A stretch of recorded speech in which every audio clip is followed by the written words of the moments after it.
Welcome to episode number 35 as we celebrate Police Week. May 4th, 1963, President John F. Kennedy made the proclamation for all to celebrate not only the day but also the week. We're going to look at that and many more aspects of policing on today's LPolice Radio.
Alpha Mike here, and welcome to LPoliceRadio.com.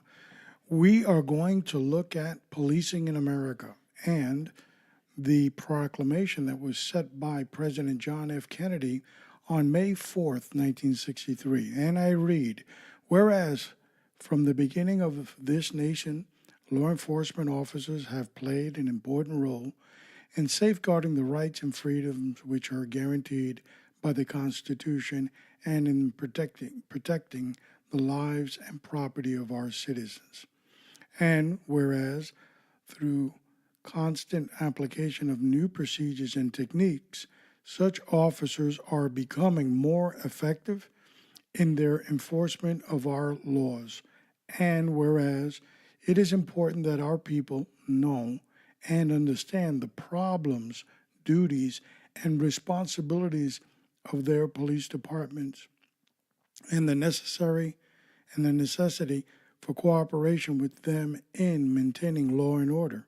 And whereas it is fitting and proper that we express our gratitude for the dedication, service, and courageous deeds of law enforcement officers and for their contributions they have made to security and well-being of our people.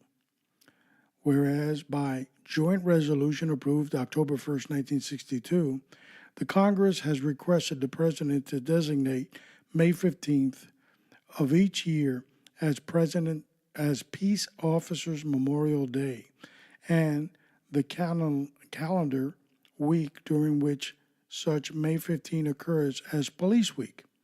Now, therefore, I, John F. Kennedy, President of the United States of America, do hereby designate May 15th, 1963, and May 15th of each succeeding year as Peace Officer Memorial Day in honor of those peace officers who, through their courageous deeds, have lost their lives and have become disabled in the performance of duty. I also designate the week of May 12th through May 18th, 1963, as the calendar week during which May 15th occurs each succeeding year as Police Week in recognition of the service given by the men and women who night and day protect us through enforcement of our laws. I invite states and local governments, patriotic, civic, and educational organizations, and the people of the United States generally to observe Peace Officers Memorial Day and Police Week in this year and each succeeding year, whereas appropriate ceremonies in which all our people may join in commemorate our law enforcement officers, past and present, who by their faithful and loyal devoted to their responsibilities have rendered a dedicated service to their communities and in so doing have established the for themselves an inevitable and enduring reputation for preserving the rights and security of all citizens. Declared by John F. Kennedy, again through proclamation, May 4th, 1963. Now, we read the proclamation. We might have a general idea what policing is in America. Policing has been with us since the beginning of time. Man did something wrong, some entity had to correct their behavior. As a result, law enforcement in different names, different aspects have been around since the very beginning. Of course, law enforcement in America has been relatively looked at since the founding of this country, and usually late 1700s. Some agencies are not that old, but those communities took a little longer to establish law enforcement credentials.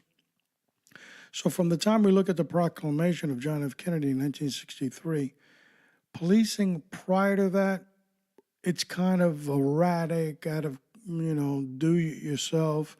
A lot of local laws are being enforced. Not so much, they are federal statutes on the books, but the enforcement for local, small, little police departments prior to 63 are basically looking at their local aspects. Of course, felonies or felonious aspect is included at much greater detail today. But before we get into more of that, let's go into our news segment.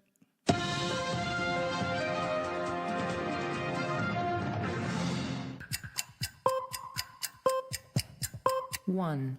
Believe it or not, today we don't have any news articles on the mayor of New York City. It's amazing. That in itself is news.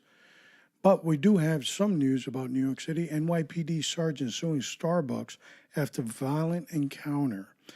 New York, an NYPD sergeant is suing Starbucks after a violent encounter at one of their locations left a law enforcement officer with injuries that he says could end his career. On September 28th, 2017, Sergeant Timothy Wall, 33, responded to a call about a disturbed and violent individual at a location in Starbucks. CBS New York reports Wall encountered the 24-year-old homeless man who made threats and was unhappy with the free croissant he received from employees.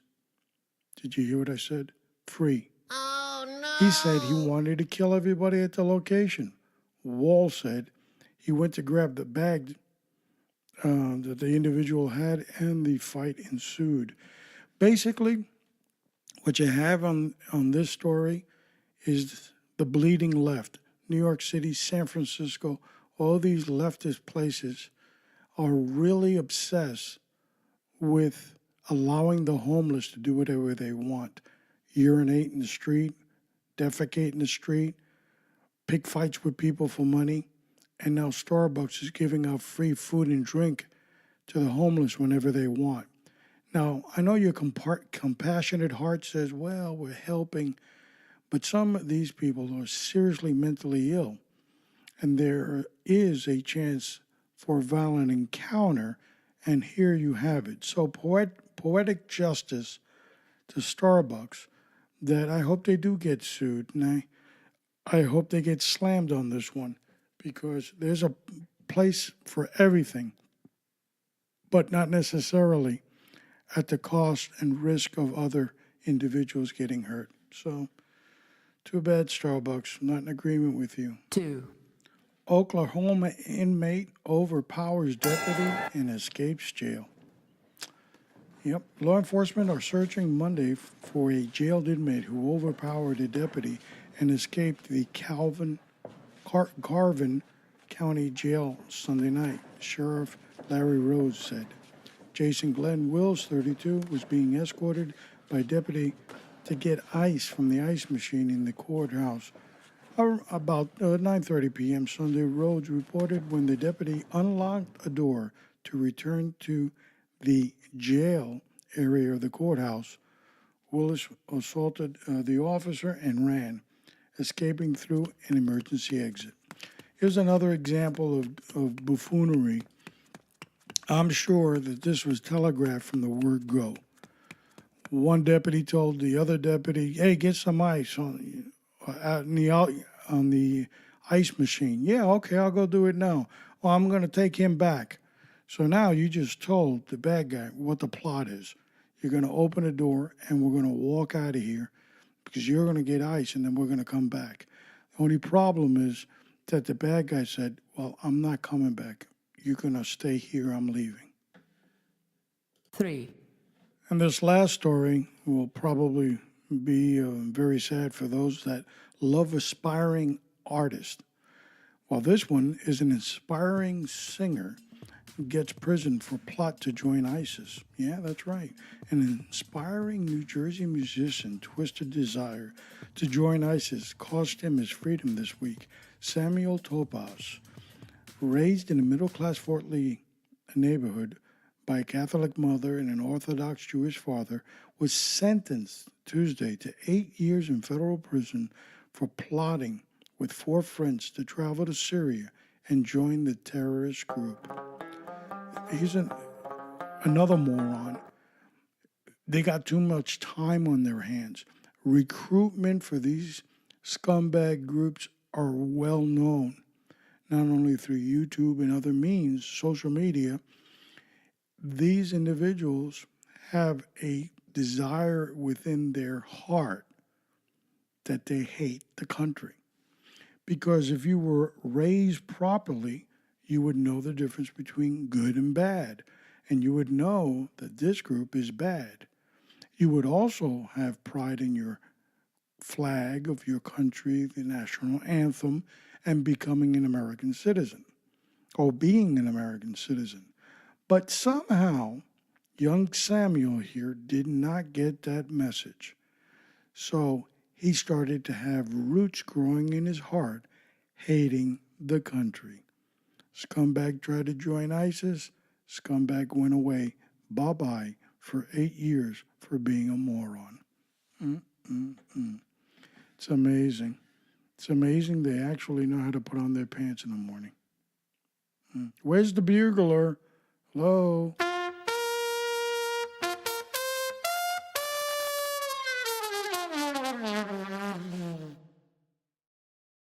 I guess the bugler thought I was going to talk more than... There wasn't much to talk about that last story. Moron tries to join hate group, gets busted, goes off to prison for 8 years. That's the end of that story. But I do have something nice to share with the audience.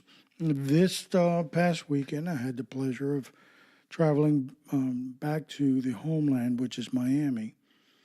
And as usual, as soon as I got there, I couldn't wait to leave. But we were there to celebrate my grandmother's 100th birthday. And was shared by family. Had a good time. And I do have to say, I looked at a lot of my elder relatives in their 70s and 80s and 90s. And of course, my grandmother at 100. And I could not stop to think that their life was interrupted, that what they wanted to pursue in their lives, their dreams as young people, was stopped, eroded, thrown out the window, and they were thrust into a situation they never expected and never thought possible. They grew up in Cuba, and like all young people, they had inspiring dreams and wishes. And here comes a bearded guy with a green beret. You might mistake him for a leftist in this country, a socialist, or if he has a gun, he'll be a communist. And all of a sudden, this person rose to power through suspicious means, and Here I am looking at my relatives at their elder age, knowing that they never really fulfilled their dreams and their hopes. Yeah, they had family, and that family brought them joy. If you have a family, you know it does bring sorrow at times too. But basically, their own wants were never fulfilled because of a maniac. Hopefully, that never happens here. But anyway, we had a good time down there seeing my grandmother, and somebody asked me, how's she doing? How can you be doing at 100? I mean, come on, think about that one. If you're if you're young, you still have a couple years to go. But when you get to like the midpoint, and you got to get out of the bed, walk around, you end up urinating maybe every hour on the hour. Yeah, that's at midpoint. Imagine when you get to 100. So anyway, but today we're going to celebrate. We're going to talk about Police Week, proclamation by President John F. Kennedy on giving us the encouragement and the authority that comes with it to celebrate Police Week. Of course, law enforcement in this country comes at various aspects. The one that everybody sees, the uniformed patrol officer in your local community patrolling and interacting with the community, very seldom on a social basis, but most likely on a criminal violation. Those encounters have been more and more negative through the history of policing than pleasant ones that might have been in other eras of our country in the 40s or 50s, maybe even the 60s. Interaction with police officers was a little bit different, maybe half and half on social and criminal aspect, meaning that officers had time to talk to people and meet people, and people got to meet the officer on the beat. But as time went on, they started to become more reactive than proactive, just driving from place to place, answering calls. And as a result, that relationship with the community was deteriorated more and more and more to what we got now. Now, of course, a lot of local law enforcement like to portray themselves as, I've said it before, and I have to repeat it again. I hate these little 30-second clips of the friendly police officer playing basketball with the local community. We all know it's a crock, and it's a stunt to make you believe that there's a bond. And it's not about a 30-second basketball spot. You know, back in the 60s and 70s, there was the police athletic league. And there was an encouragement from police officers to community youth to get organized into those sports. And a lot of those officers were coaching. That really doesn't exist nowadays. Very seldom do you see it. And if you do, it's not at the magnitude it once was, because people's lives now are entrenched in social networking and other responsibilities and duties, and they don't feel like coaching for 2 or 3 hours, maybe 3 or 4 times a week, is worth their time. So you don't see as much of it. And of course, the PAL, a Police Athletic League, has hurt as a result of it. Now, there are many fine officers that continue that tradition, and God bless them for doing so. But this is not about a 30-second segment of video or photo op. Policing and community policing starts with, for those officers that are listening, actually getting out of the car and talking to people, ringing doorbells and making new friends. Don't see it all the time, but that's how it starts. But that doesn't exclude the rest of policing. What other elements do we have in policing? Well, those special operations sections as well. I know they're always preparing for that great invasion of the United States, but they also have some time on their hands to ring doorbells and become friendly with your neighborhood community. If not ringing doorbells at the local mall, which is dying, by the way, or other community areas, parks, and so forth, where you can see the community and talk to the community. And our investigative units, they dress in plain clothes. Well, this is mind boggling. It would also be a good idea for them to meet people every so often. Not only the guy in the uniform patrol that has the greatest probably responsibility out of all of them, because for him it's Wednesday, it's hump day every day.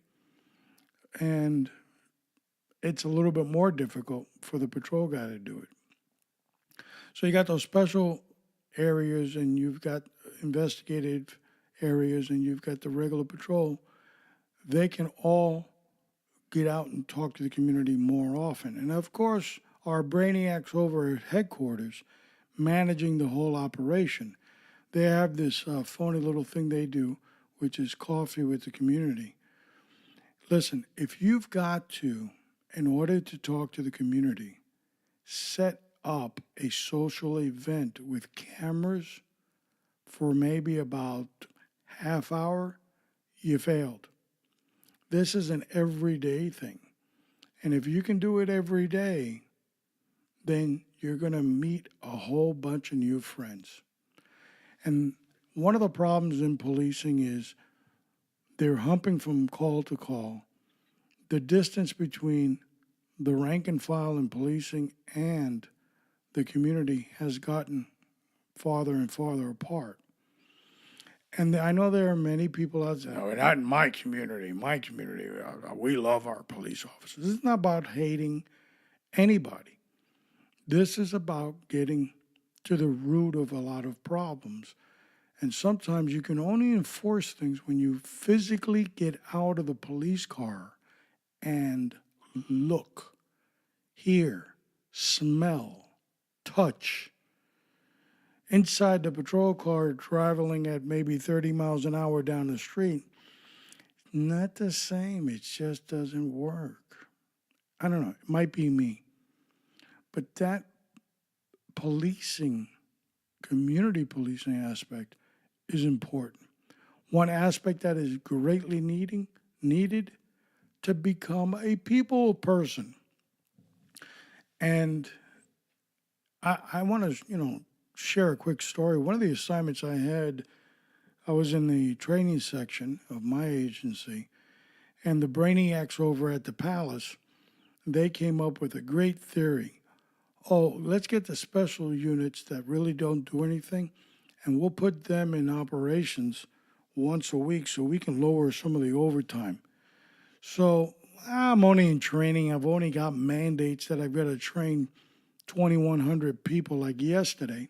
But we could put all that to the side because you, my friend, will be going out and doing some serious work. And there I was. I was assigned to the Jackson Memorial Hospital section in Miami, and I was partnered with one of the regular guys there.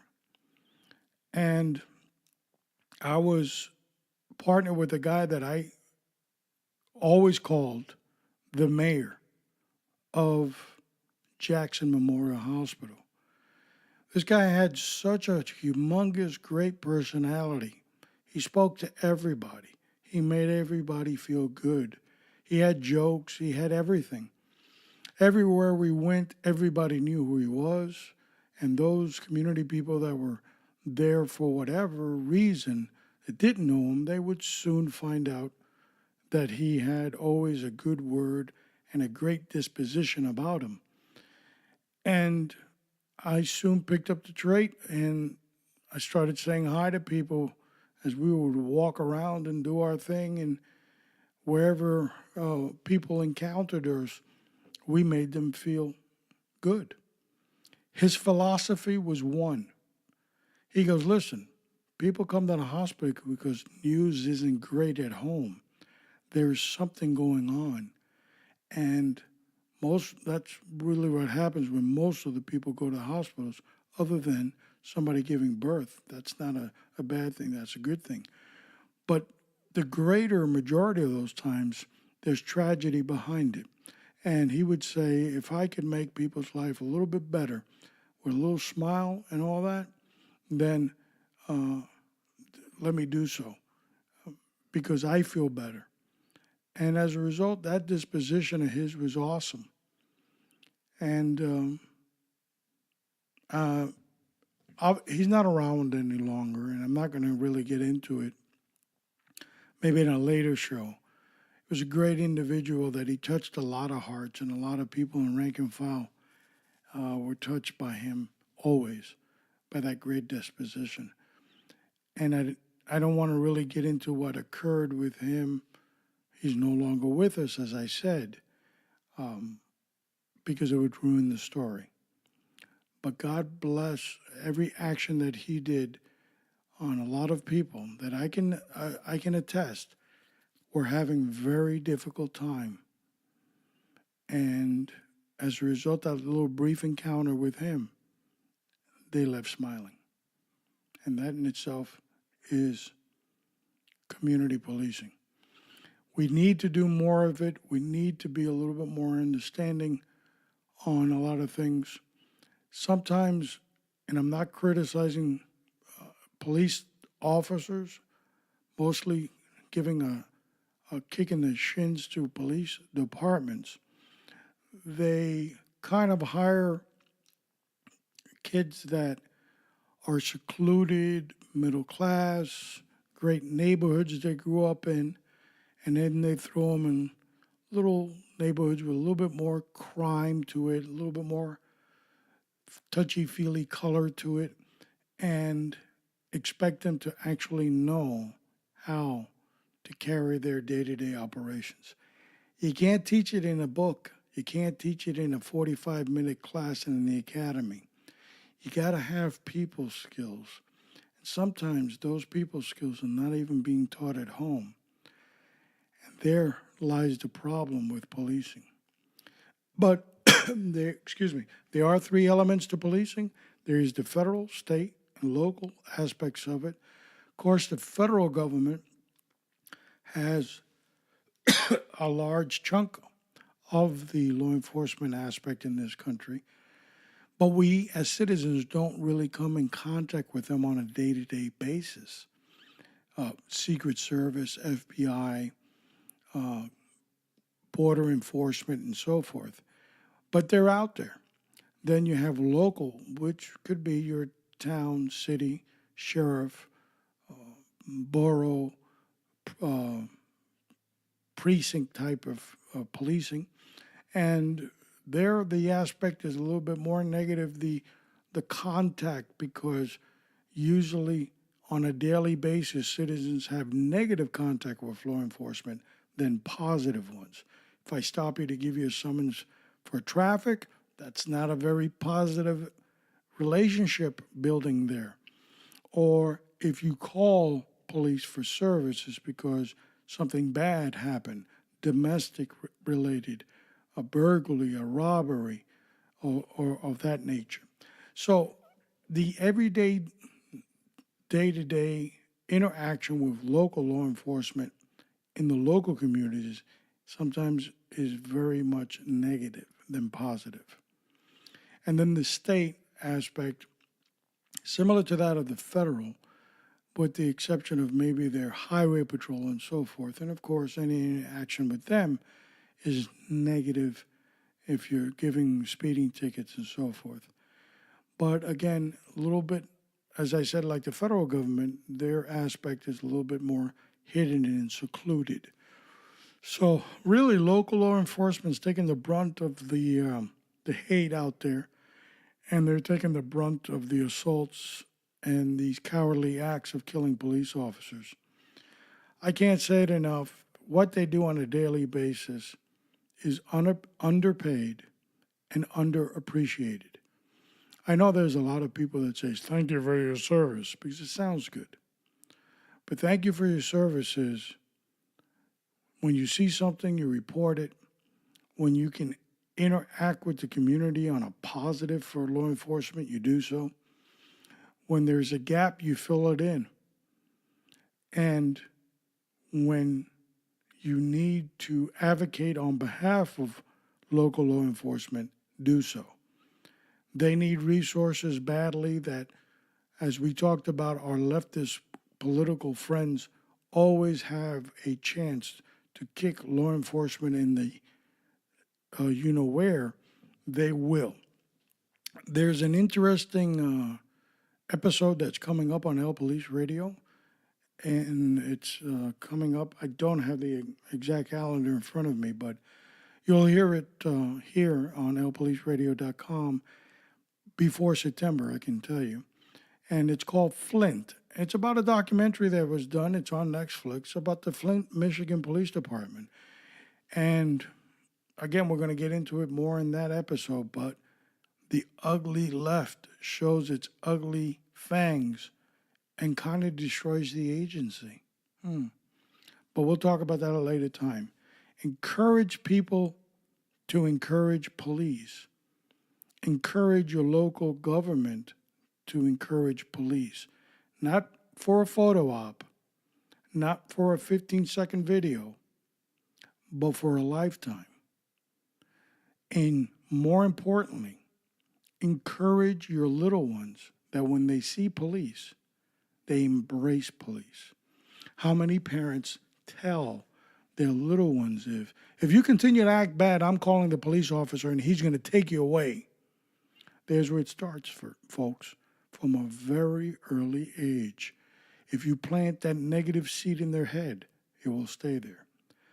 Plant a positive one today, because it's your community and it's your loss if you don't. So now, off we go for the 09 training tip.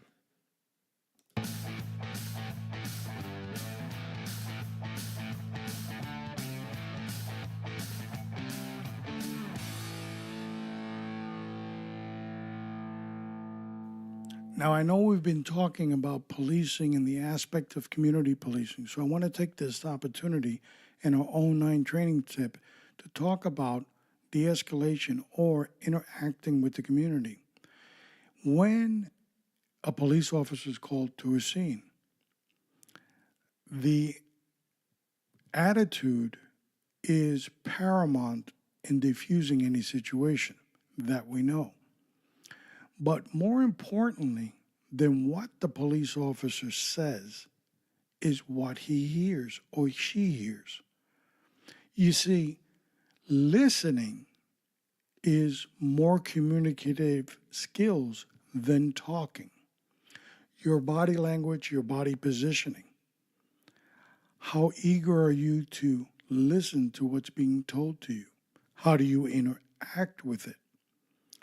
Should you be at a defensive posture? Well, your academy training told you to always be at the ready, and you should. But there should be elements where you can be a person, so you don't have to stand so defensively.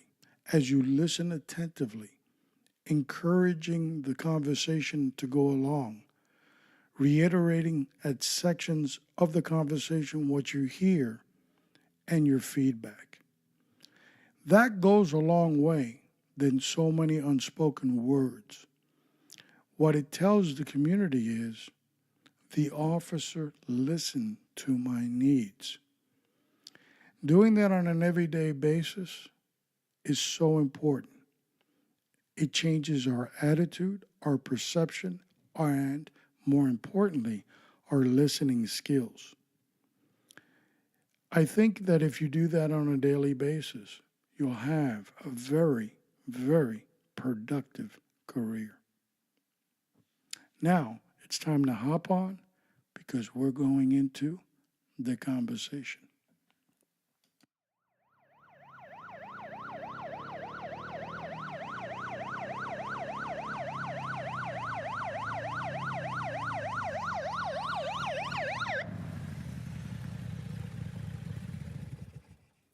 He who keeps understanding will find good.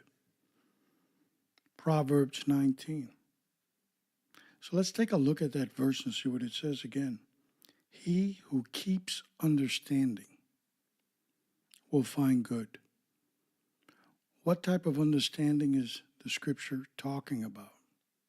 Well, it can only be talking about the truth. And the most important aspect of this sentence is the word keeps. He who keeps understanding, in other words, the understanding of the word of the truth has been told to you. Now it's up to you to keep it. And if you do keep it, you'll find good. Now, what am I getting at? Well, you can listen to a brief sermon every once in a while. You can go to church and listen to the pastor. You can read the Bible. You can interact with other believers. And you can even walk around and tell people, God bless you, and for lack of a better term, act the part. But all these things will not keep you from entering the gates of hell if you do not retain the understanding. Retaining repentance, retaining what you should and should not be doing, retaining the word will set you free. Now,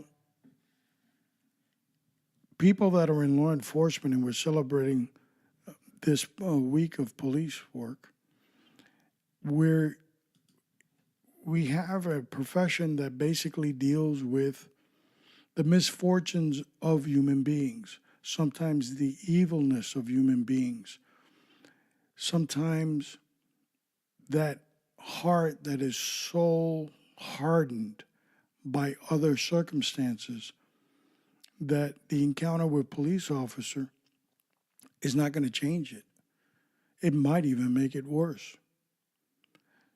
So, keeping my understanding of the truth that I have received during my journey, maybe as a child at home, maybe through a spouse, maybe through a loved one, maybe through a relative, that I've heard this issue about good news, that the word has been sent to me from whatever means necessary that God felt that he had to send that word upon you, that it made you grow a little bit in receiving that word. How do I now transform what they have told me, what I've heard, what I've believed? How do I transform that good news, the truth, to help individuals with their daily struggles, the hate, the discomfort, the hardening of the hearts, their souls, they feel have no redemption? How can I, as an officer, help and encourage them to lift up, to enter goodness? Well, we're going to start small. I'm not going to make it too complex. It starts with your testimony, and it starts with your behavior. You see, your testimony is being watched by many people. Everybody kind of knows how a police officer should act. Proper, professional, and with education. At least that's what the expectations of the agency is for that officer. We know that. But when we see something other than that, it leaves a testimony in each person's mind, from little ones to elderly ones. Therefore, that perception now becomes their reality when they deal with a person of the same profession in law enforcement. So how I conduct myself and how professional I conduct myself is so important. God gave you the given authority in the book of Romans, chapter 13, to govern and to exercise the authority of government. That has been bestowed upon you with a badge and authority, a gun, and other tools to carry out that. But our conduct was not given to you. The conduct is expected of you, but it's one that you've built on your own. It's so important that in your daily activity, home and work, you give that great testimony. You do it on an everyday, and that will make you a better and better professional at what you do. Why did I say at work and at home? Because you have to be the same person. You can't be good at home and evil out in the street, because the two will linger and meet each other sooner or later. You have to remain the same. Start today. Start today your journey looking for and seeking the living God in the form of Jesus Christ. It will help you in your everyday walk. I can guarantee it. What's up next? Well, folks, we've got a long list of shows, and you can go to LPoliceRadio.com and you can go to upcoming shows, and you will see everything listed there all the way up to September of 2018, which will mark our first anniversary. We were created in a hurricane, in a disaster that hit Florida. And we were supposed to launch, and we kind of had to postpone our launch. And that hysteria, L Police Radio was launched. And we are going to celebrate that 1 year with our episode number 52. And then we're going to go into a new era, a new year, a new type of programming, but always with the same content. What do I tell people? We build content here. We don't do shows. I don't do an episode. I build content like a library. So you can transmit into all these episodes, and it should start painting a picture about law enforcement and the community's role, law enforcement's role, government's role, what to look for, what might happen in your community, how to prevent it. That's the aspect and the objective of this program. So we've come up with the Police Week of episode 35. This one, we go into episode 36. And this is a good one. It's called The Police Car. We're going to talk and look at various aspects of future policing and police cars, what they will look like, what officers want, and most likely what officers are going to get. When? Well, maybe next year, 5 years, 10 years, 15, 20 years down the road. You've got to think out of the box today what you want tomorrow. So on episode 36, we're going to tell you what some of them are really thinking about in the police car at the palace, what they would like to see. Some of it scary, some of it routine, but we'll talk about that. And then right after that, just to wrap up the month of May, we're going to talk about episode number 37, the Park Police. There's policing in all forms, and we're celebrating policing today. We talked about the federal, we talked about the local, we talked about the state. Well, park policing falls in that realm of federal and state. Some areas, it could be local, park rangers and so forth.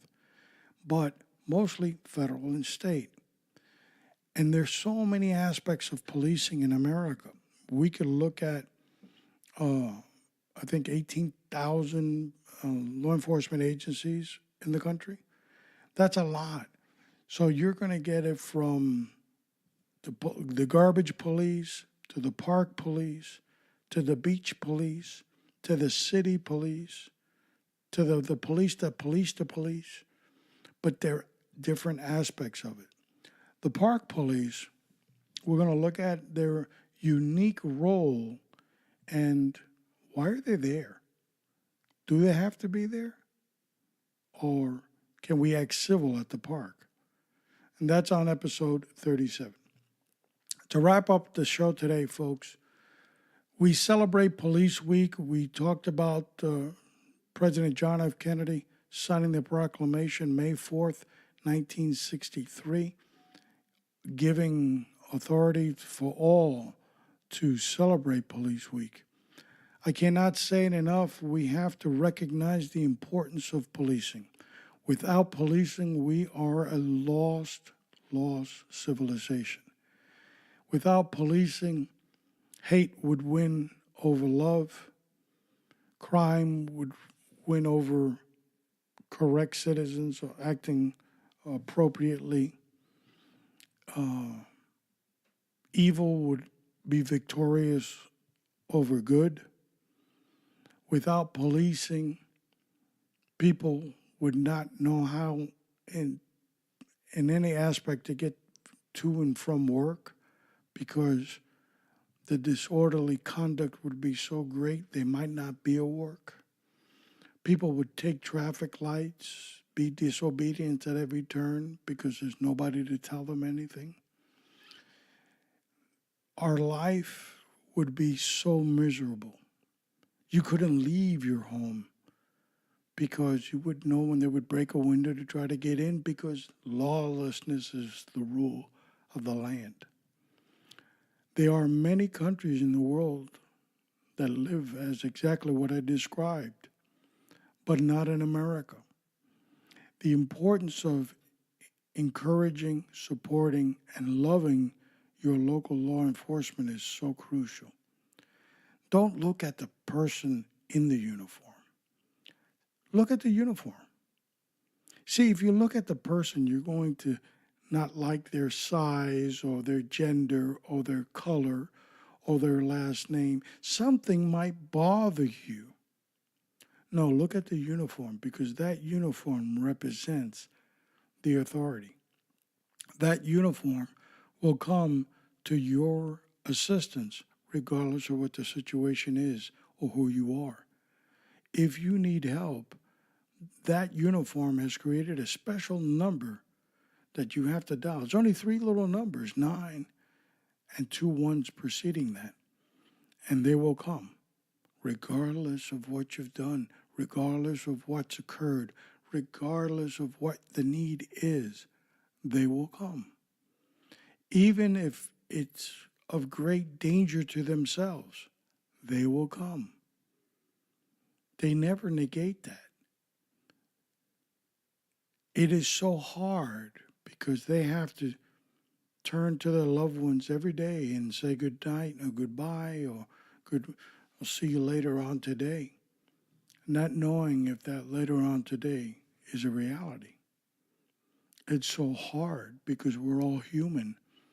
So fear could lift its ugly head at any time and overtake any of those individuals in that uniform. But what makes them go is their belief in the system that they engulfed themselves in, took an oath, went through an academy, and now they become a brotherhood and sisterhood in law enforcement. That cowardness is looked and frowned upon. It's not looked at very well. That your career would be very short if you were a coward. Are there cowards? There are cowards in every profession. But a coward's mask will soon fall, and then they won't be there any longer, I can assure you. These individuals rise up against things that are overwhelming odds against them. Imagine all the incidents that you see on the nightly news.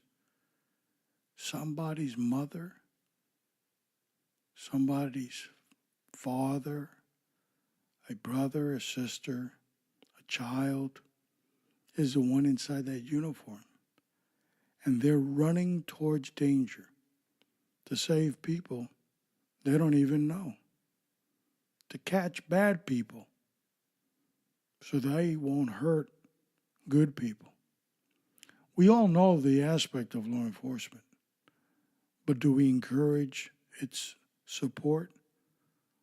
Or do we join the rest of the naysayers and kick law enforcement in the shins and basically say, all police are bad? The answer would be no, that's wrong. Not all of them are bad. There are many, many, many good. It's up to us, the citizen, to encourage the local police chiefs to continue the services from as small minor crimes or misdemeanors to, of course, the capital felonies. But why the small crimes? Because the small crimes deter the big ones. If you have an encounter with law enforcement that's not a very positive one, understand that it's not the person doing it, it is the law. And as such, the law has its day in court where that person can have their day of guilt or innocence. Don't hate the person carrying out the job. If you don't like the system, change the system. But don't hate the police officer. It pains me in the last podcast reading the death of multiple officers and knowing that they had a family. One of those stories, the one about the deputies being killed in the Chinese restaurant in Florida, touched home. My neighbor came to me and told me that he went to the police funeral. See, his best buddy, that was his son. And he came to thank me and shake my hand for flying the police flag, the thin blue line in front of my house. He goes, I used to see the flag when you would post it, and, I knew what you did for a career, but I didn't really have a mindset to it until it hit home. And he thanked me for my service, and I thanked him for his understanding. Unfortunately, it hit home through his best friend's son's life. But it doesn't have to be that way if you're listening. Know that those individuals, human beings, they have family just like you, and they have the right to live just like you. It's been my honor and my pleasure to be your host on LPoliceRadio.com. You can always look us up at that address. Scroll all the way down to the bottom, and all the social icons are there. The Twitter, the Facebook, the link, all that stuff. And you can make contact with us and partner with us. Why is it so important? Well, these shows are done for you, for your benefit. Therefore, talk to us. We get the comments every once in a while, and we separate the good from the bad, and we listen to the good. They're encouraged, they want to hear more, and that they will hear on LPolice Radio. My pleasure. Stay safe. We'll see you real soon.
Proclamation Radio.